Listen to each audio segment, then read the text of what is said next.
I'm asking the bigger question of who am I? Who am I really? My answer is I am God's child. I am that which is born of all that is. I am, as Pierre de Chardin said, a spiritual being having a human experience, come trailing the breath of the ancestors yet, but trailing the breath of the angels, and understanding that because I am connected to the source of all that is possible for me. And what do I want? I don't want to just be successful in the world. I don't want to just make a mark or have a legacy. The answer to that question for me is I want to fulfill the highest, truest expression of myself as a human being.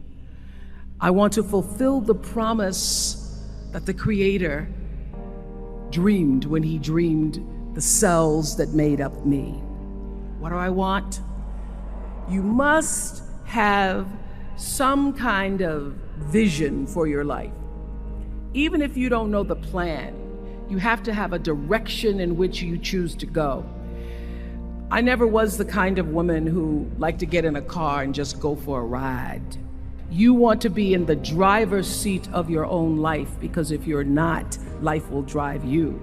Knowing who you really are in this space and time that we embody. That's number one. What do you want? Who are you? Number two, you must find a way to serve. Martin Luther King said that not everybody can be famous, but everybody can be great, because greatness is determined by service. Now, we live in a world where everybody wants to be famous and where we admire people for just being famous. We think being known brings us value. The truth is, all of that will fade in time. Service and the significance that you bring to your service is that which is lasting.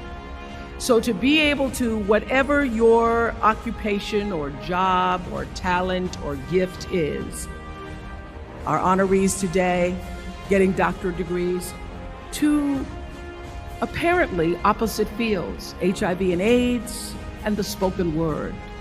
But what they have in common is service, using the spoken word in service to community in the world, using your knowledge and information about HIV and AIDS and medicine in service to the world. And if you look at all the most successful people in the world, whether they know it or not, they have that paradigm of service.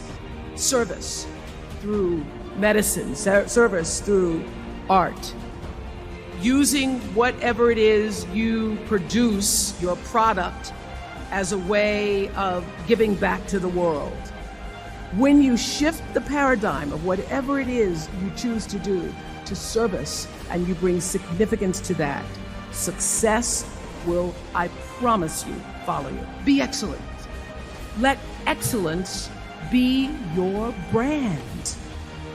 Everybody talks about building a brand. I never even knew what that was. When people say, you're a brand, I would say, no, I'm just Oprah.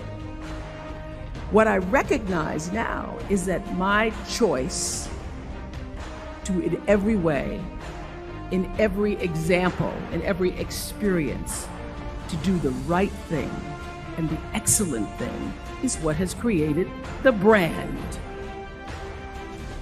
Years ago, I did an ad for Revlon for an ad they were doing called Unforgettable Women. And what I know is that when you are excellent, you become unforgettable. People remember you. You stand out. Regardless of what it is, you become an unforgettable woman. And that is what we all want. We want to be unforgettable and not forgettable.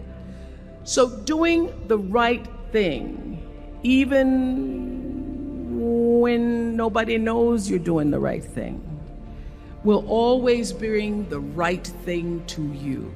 I promise you that. Why? Because the third law of motion is always at work. For every action, there's an equal and opposite reaction.